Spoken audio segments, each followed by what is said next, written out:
Open up. It's Judgment Day.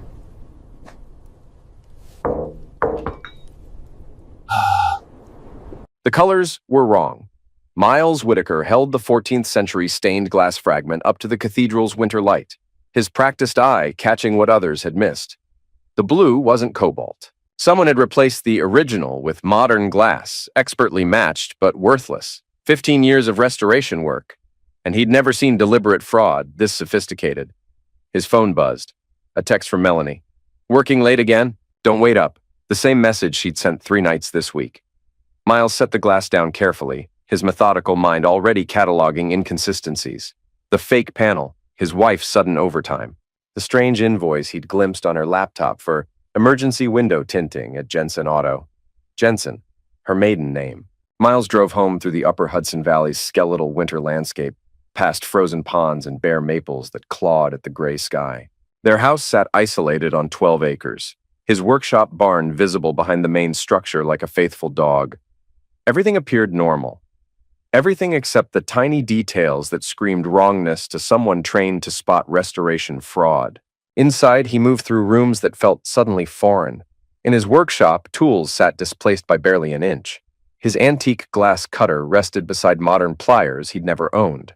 Someone had been here, someone familiar enough to almost put things back correctly. Miles retrieved his laptop and opened the home security footage. Nothing obvious. But in the kitchen camera, he caught Melanie's reflection in the microwave door, speaking to someone on speakerphone. Her lips moved in animated conversation, laughing at something. The timestamp showed yesterday afternoon when she'd claimed to have a migraine. He enhanced the audio, filtering background noise with software he'd used to authenticate historical recordings. Fragments emerged. He never notices anything except those stupid windows. Been 15 years, Richard. Maybe it's time. The barn's worth more than he thinks. Richard. Not a common name in their circle. Miles pulled up Melanie's old photo albums, stored digitally when they'd married 18 years ago. There, her first husband, Richard Jensen.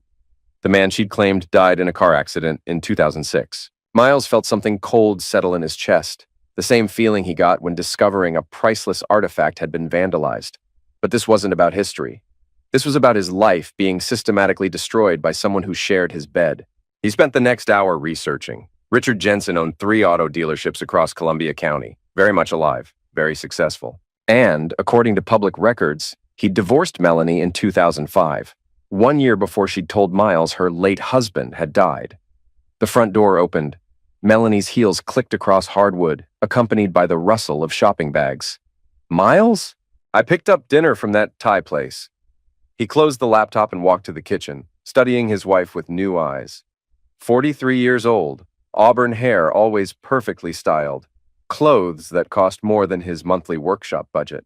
She looked tired, but not from office work. Her lipstick had been reapplied recently. "How was your day?" he asked. "Exhausting. Budget meetings ran until 8. She avoided eye contact, focusing on unpacking containers. "How's the cathedral project?" "Someone's been tampering with the panels." Her hand froze on a container lid. "What do you mean?" "Replacing authentic pieces with fakes. Very professional work. Almost undetectable."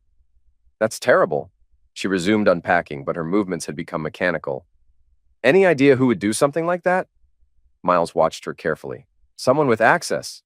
Someone who understands the value but doesn't care about preserving history." Melanie set plates on the counter with unnecessary force. "Well, you'll figure it out. You always do." After dinner, Miles retreated to his workshop while Melanie claimed exhaustion and went to bed early. But her phone remained active until past midnight, blue light flickering under their bedroom door. He cataloged this detail alongside dozens of others that painted a picture he'd been too trusting to see. The next morning, Melanie left for work wearing a dress he'd never seen, carrying an overnight bag she claimed held gym clothes. Miles waited 30 minutes, then drove to her office building in Albany. Her car wasn't in the parking lot.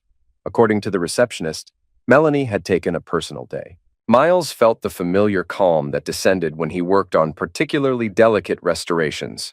Emotion would shatter the glass. Precision would reveal the truth.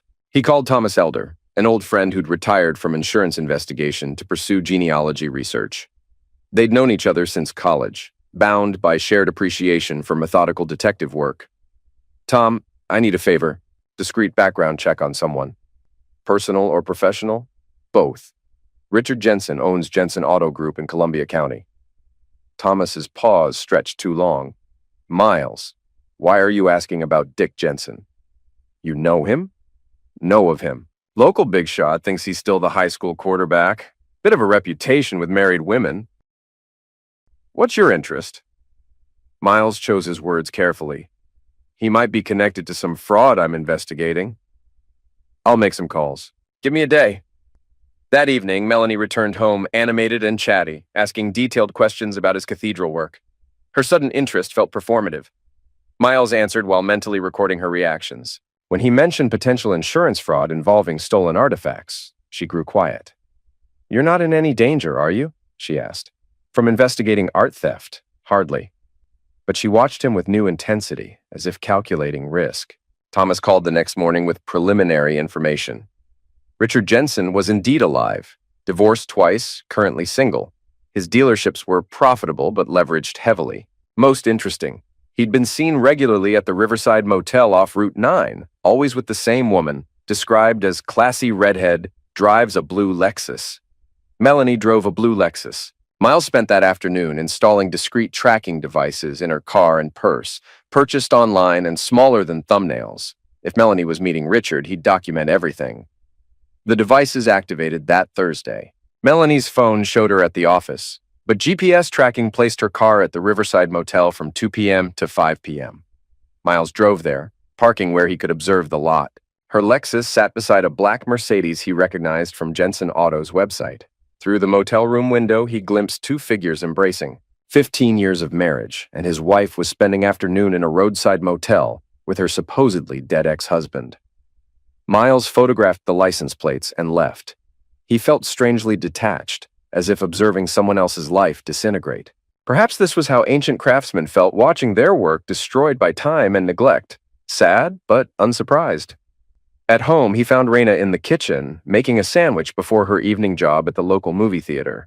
His 17-year-old daughter had Melanie's coloring, but his deliberate way of moving. She'd always been perceptive. Dad, can I ask you something? Of course. Are you and Mom okay? Miles studied her face. Oh, why do you ask? She's been weird lately, secretive, and she asked me not to mention if anyone called looking for her. Anyone in particular? Raina hesitated. She didn't say, but she seemed nervous. Miles felt pieces clicking into place. Has she been taking calls she doesn't want me to hear? Sometimes she goes outside to talk, even when it's cold. His daughter knew something was wrong. How long had she been protecting him from this knowledge? Raina, if I asked you to be honest with me about something important, would you? She nodded solemnly. How long have you suspected your mother was lying about something? The question hung between them. Raina's eyes filled with tears.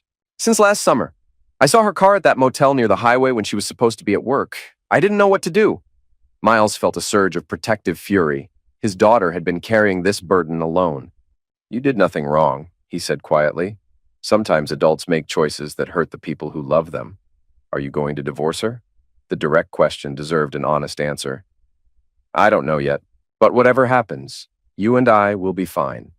That night, Miles lay awake planning his next moves while Melanie slept beside him. Her breathing was deep and regular, untroubled by guilt. He wondered how long she'd been living this double life, returning to his bed after spending afternoons with Richard Jensen. Thomas called Friday morning with disturbing news. Richard Jensen's business practices included several questionable transactions. Cars sold without proper titles, insurance claims for vehicles that hadn't been damaged, customer deposits for cars that didn't exist. He's skating on thin ice legally, Thomas reported, but he's got connections. Local politicians, judges, police, small-town influence network. What about personal relationships? That's where it gets interesting. Neighbors report regular female visitors to his house, but he claims to be single. And there's gossip about him reconnecting with his ex-wife recently. Miles felt the familiar chill of discovery. Which ex-wife? Melanie something.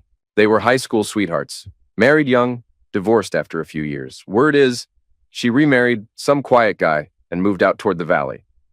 The quiet guy. Miles almost smiled at the description. Tom, I need you to help me with something. Completely confidential. What kind of help? I want to document some activities.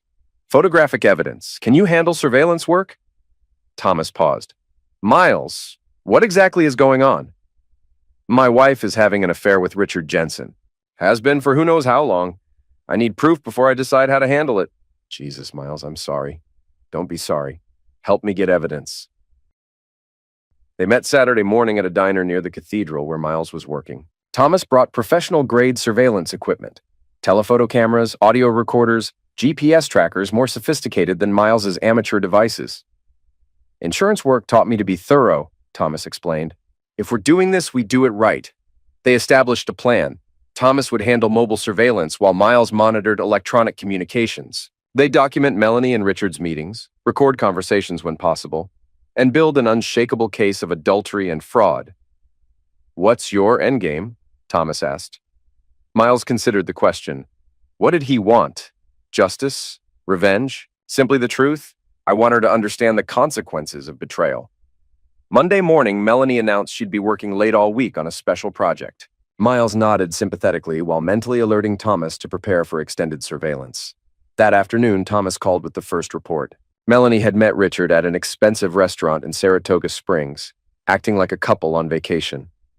They'd held hands across the table, kissed passionately in the parking lot, and driven separately to a boutique hotel. They're not hiding it, Thomas observed, at least not from strangers. Miles felt something harden inside him. Melanie was flaunting her affair, confident in his ignorance.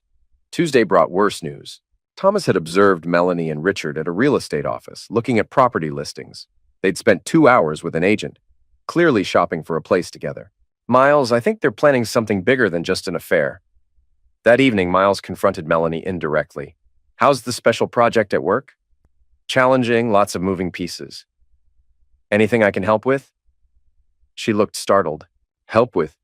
You seem stressed. If there's anything I can do to make your life easier. Melanie's expression softened, and for a moment she looked like the woman he'd married. You're sweet, Miles, but this is something I have to handle myself. The tenderness in her voice made her betrayal more painful. She wasn't a monster. She was a woman who'd chosen another man, but lacked the courage to end their marriage honestly. Wednesday, Thomas delivered devastating news. He'd followed Melanie and Richard to a bank where they'd met with a loan officer about financing property purchase. Public records showed they'd applied for a joint mortgage. They're using her marriage to you as part of the financial profile, Thomas explained. Your steady income, her employment history, the equity in your property. They're leveraging your assets to fund their future together. Miles felt the last of his emotional attachment to Melanie dissolve. This wasn't just infidelity, it was calculated financial fraud. There's more, Thomas continued. I ran deeper background on Jensen. He's got serious money problems. The dealerships are failing, he's behind on several loans, and there are rumors about missing customer deposits. I think he's using your wife to access your assets. What do you mean?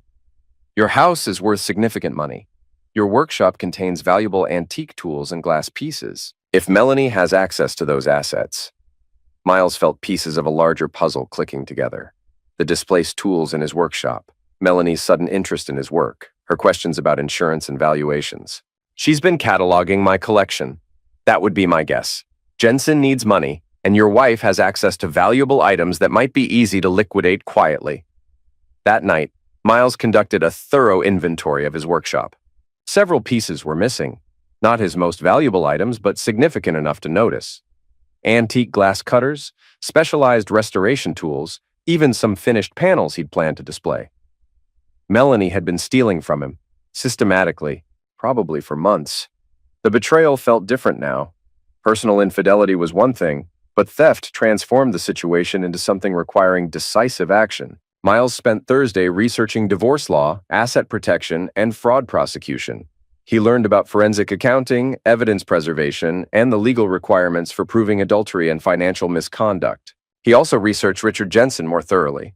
The man's public persona masked serious vulnerabilities. His businesses were over-leveraged, his personal spending excessive, and his reputation in the community built on borrowed money and inflated success. Friday morning, Miles implemented his plan. First, he quietly transferred money from joint accounts to individual accounts, documenting every transaction. Legal separation of finances, executed methodically to protect his assets. Second, he changed locks on his workshop and installed security cameras throughout the property. If Melanie and Richard wanted access to his valuables, They'd have to break in, obviously. Third, he compiled evidence of the affair and theft into a comprehensive file. Photographs, GPS data, financial records, inventory of missing items. Everything organized for potential legal proceedings. Finally, he prepared his nuclear option. A complete exposure plan that would destroy both Melanie's reputation and Richard's business simultaneously. That evening, Melanie returned home agitated. She'd tried to access the workshop and found it locked. "Why can't I get into the barn?" she demanded. "Security upgrade. There have been some thefts in the area, but I need to check on something for insurance purposes." Miles looked at her directly. "What insurance purposes?" she faltered. "Just updating the policy, making sure everything's properly covered. I handle all insurance matters, always have." Melanie's face flushed. "Fine, but I should have access to all areas of our property." "Our property," Miles repeated slowly. Interesting phrase. She seemed to realize her mistake. "You know what I mean." "Actually, I'm not sure I do anymore." Saturday morning, Thomas called with urgent news. He'd observed Richard Jensen meeting with several men in expensive suits at his dealership. The conversation had been heated, with obvious tension. "Looks like creditors," Thomas reported. "Jensen's in serious financial trouble. I think they gave him an ultimatum." This explained the urgency in Melanie and Richard's recent activities. They weren't just planning a future together. They were planning an escape, funded by Miles's assets. Miles decided to accelerate his timeline. That afternoon, he drove to Richard Jensen's primary dealership, a gleaming showroom full of luxury vehicles. Richard himself was easy to spot, still handsome in a fading quarterback way, but with the soft edges of middle-aged indulgence. Miles approached the sales floor casually, pretending to browse cars while observing Richard's interactions with customers and staff. The man was smooth, confident, accustomed to getting what he wanted through charm and manipulation. But Miles noticed subtle signs of stress. Richard checked his phone constantly, spoke tersely to employees, and seemed distracted during sales presentations. A man under pressure makes mistakes. "Can I help you find something?" Richard had approached without Miles noticing. Up close, Richard Jensen was less impressive. Expensive clothes couldn't hide weak eyes and a mouth that turned cruel when he thought no one was watching. "Just looking," Miles replied neutrally. "I'm Dick Jensen, owner of this establishment. What kind of vehicle are you interested in?" Miles met his gaze directly. "Something reliable. I've had bad experiences with people who make promises they can't keep." Richard's smile faltered slightly. "Well, you've come to the right place.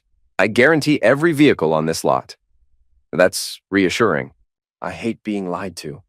Something in Miles's tone made Richard study him more carefully. "Do I know you?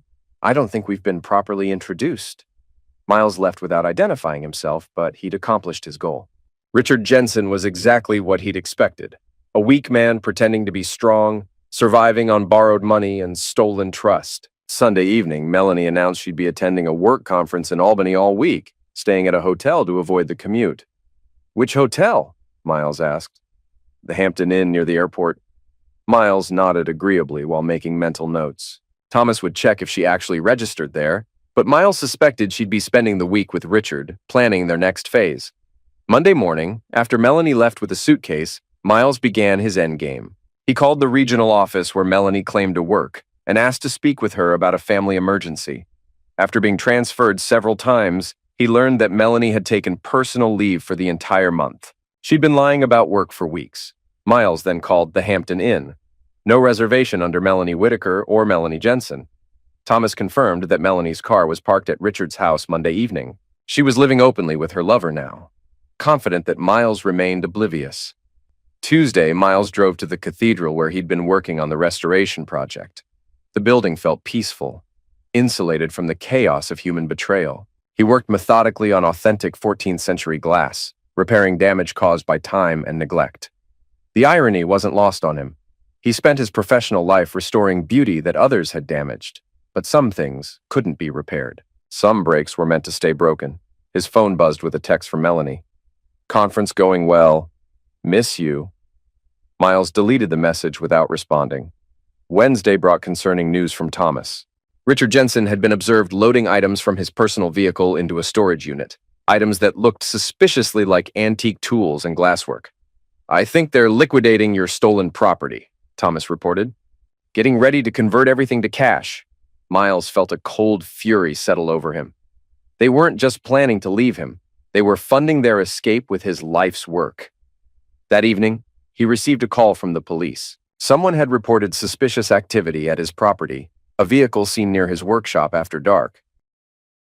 "Did you authorize anyone to be on your property last night?" Officer Martinez asked. "No, but I have security cameras now. I can check the footage." The recordings showed a clear view of Richard Jensen's Mercedes parked behind Miles's workshop at 11 p.m.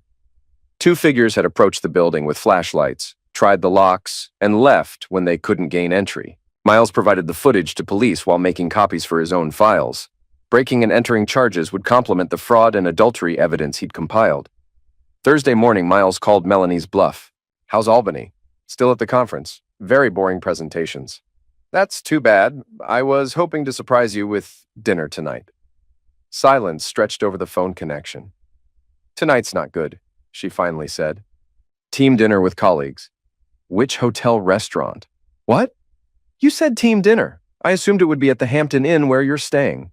Another pause. "Oh, we're going somewhere else. Local place." Miles let her dig deeper. "What's the name? I might make a reservation for tomorrow night." I don't remember the name. Sarah picked it." "Sarah from your office?" "Yes, Sarah." Miles knew every person in Melanie's office. There was no Sarah. "Well, have fun with your colleague, Sarah." After ending the call, Miles felt the satisfaction of watching his opponent make fatal mistakes. Melanie's lies were becoming desperate and obvious. Friday afternoon, Thomas called with explosive news. "Miles, you need to see this. I followed Jensen to a meeting with some very questionable characters. Cash changed hands, and it looked like he was settling debts with some serious people." "Loan sharks?" "That would be my guess. And there's more. I got audio of him talking to your wife afterward. He told her they need to move the timeline up because things are getting hot."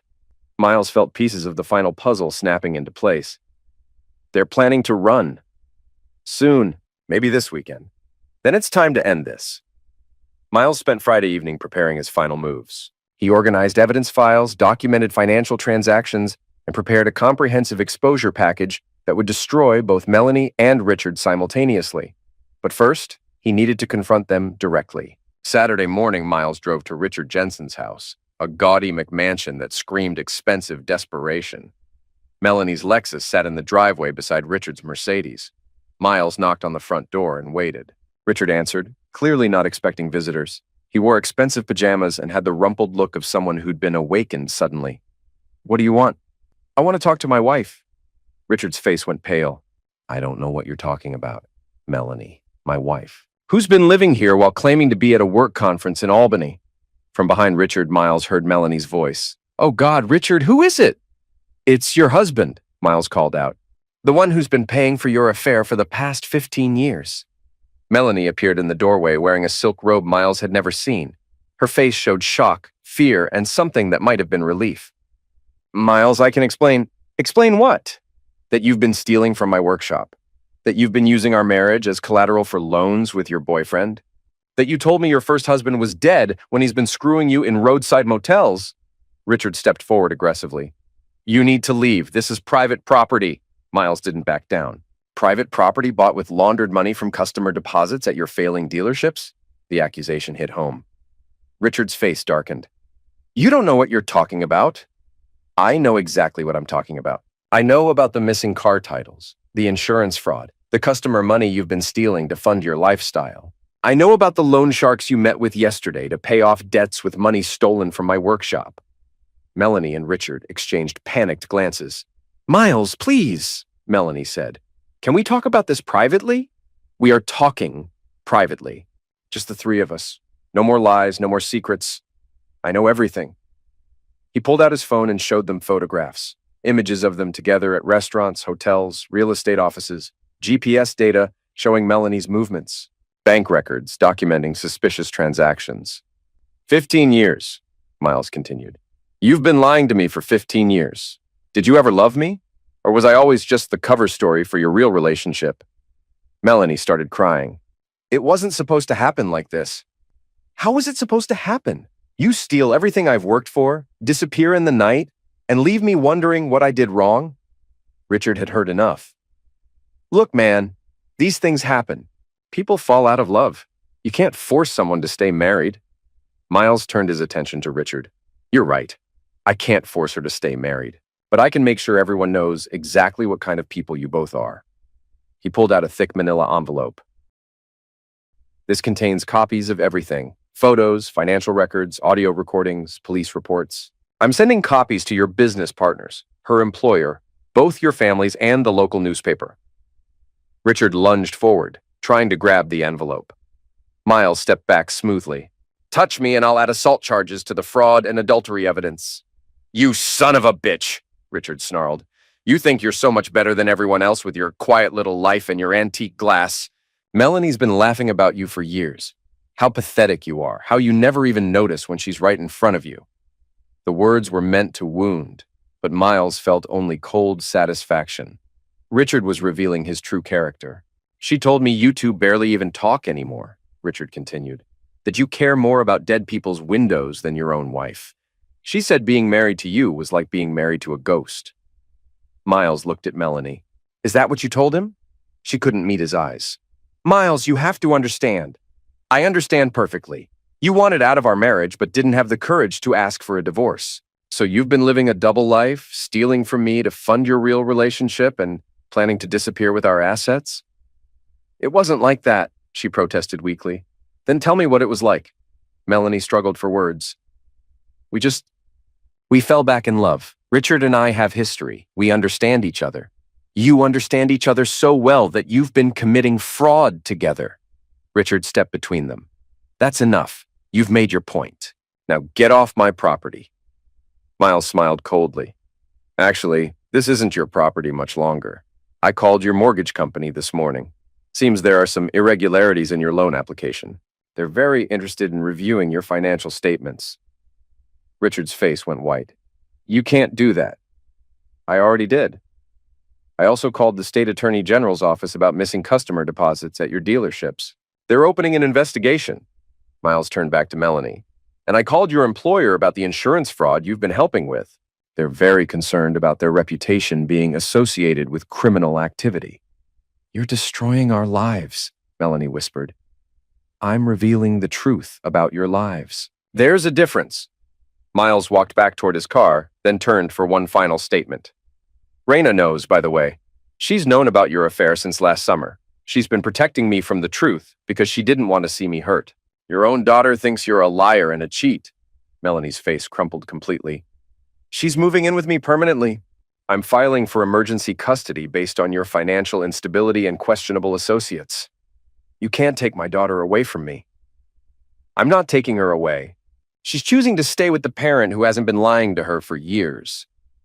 Miles drove away, leaving them standing in the driveway of a house that would likely be repossessed within weeks. Sunday morning, Miles met with his lawyer to formalize divorce proceedings and asset protection measures. Everything he'd discovered about Melanie and Richard's activities would be documented in legal filings. This is pretty comprehensive, his attorney admitted. Adultery, fraud, theft, conspiracy. You've got grounds for both criminal and civil action. I want them to understand that actions have consequences. They will. But Miles, are you sure you want to go nuclear? This will destroy both of them publicly. Miles thought about 15 years of lies, about his daughter carrying the burden of her mother's betrayal, about coming home every night to a woman who was planning to rob him blind. Yes, I'm sure. Monday morning, the evidence packages went out simultaneously. Richard's business partners received documentation of customer fund misappropriation. Melanie's employer got evidence of insurance fraud participation. Local newspapers received a complete dossier of the affair and financial crimes. By noon, both their phones were ringing constantly. Tuesday, Richard's dealerships were raided by state investigators. Melanie was fired from her job. Both were facing criminal charges for fraud and embezzlement. Wednesday, Miles received a desperate call from Melanie. Please, Miles, I'll do anything. I'll end it with Richard. I'll come home. I'll make it up to you. It's too late for that. What about Raina? She needs her mother. Raina needs a mother she can respect. You stopped being that person years ago. I made mistakes, but I still love her. I still love you. Miles felt nothing but cold emptiness. You don't know what love means. Love is honesty. Love is loyalty. Love is choosing your family over your desires. I can learn. I can change. No, you can't. This is who you are, Melanie. This is who you've always been. Thursday brought news that Richard Jensen had fled town, leaving behind massive debts and angry creditors. His dealerships were closed, customers were demanding refunds for deposits on cars that didn't exist, and several law enforcement agencies were searching for him. Melanie was alone, unemployed, and facing criminal charges. Friday evening, she appeared at Miles's door looking haggard and desperate. "Can I come in?" "I need to talk to Raina." "She doesn't want to see you." "She's my daughter." "Then you should have thought about that before you spent 15 years lying to her." Miles started to close the door, but Melanie pushed against it. "This is my house too." "No, it isn't. I removed your name from the deed yesterday. It was surprisingly easy once I documented the fraud." "You can't do this to me. I have nowhere to go." Miles looked at the woman he'd once loved and felt only pity. "You should have considered that before you planned to steal everything I owned and disappear with your boyfriend." "Where am I supposed to live?" "That's not my problem anymore." He closed the door and locked it, shutting out 15 years of lies and betrayal. The following week, Miles returned to work at the cathedral, finding peace in the methodical restoration of genuine beauty. The ancient glass responded to patient care, revealing colors that had been hidden for centuries. Raina adapted well to living with him full-time. She seemed relieved to be free from the tension of protecting family secrets. "Dad," she said one evening as they worked together in his workshop, "I'm proud of you for standing up to Mom. I'm sorry you had to go through all of that." "I'm not." It taught me something important. "What's that?" "That some people will always choose the easy lie over the hard truth, but that doesn't mean you have to accept it." Miles smiled at his daughter's wisdom. "No, it doesn't." A month later, Miles received word that Richard Jensen had been arrested in Florida, attempting to sell stolen vehicles. He was facing federal charges for interstate transportation of stolen property, in addition to the fraud charges in New York. Melanie had moved in with her sister in Vermont, working as a waitress and trying to avoid criminal prosecution through a plea bargain agreement. Miles felt no satisfaction in their downfall, only relief that the lies were finally over. On a cold February morning, he stood in the cathedral, surrounded by restored stained glass windows. Centuries-old colors blazed in the winter sunlight, more beautiful for having survived damage and neglect. A tour group entered, led by a guide who explained the historical significance of the restoration work. "These windows were nearly destroyed by age and weather," the guide said. "But through patient, methodical restoration, they've been returned to their original beauty. Some cracks remain visible, but they're part of the story now. Every break lets in light, but some are meant to stay broken." Miles gathered his tools and headed home, leaving behind the restored beauty that would outlast everyone who had tried to destroy it. Every crack lets in light, but some breaks are meant to stay broken.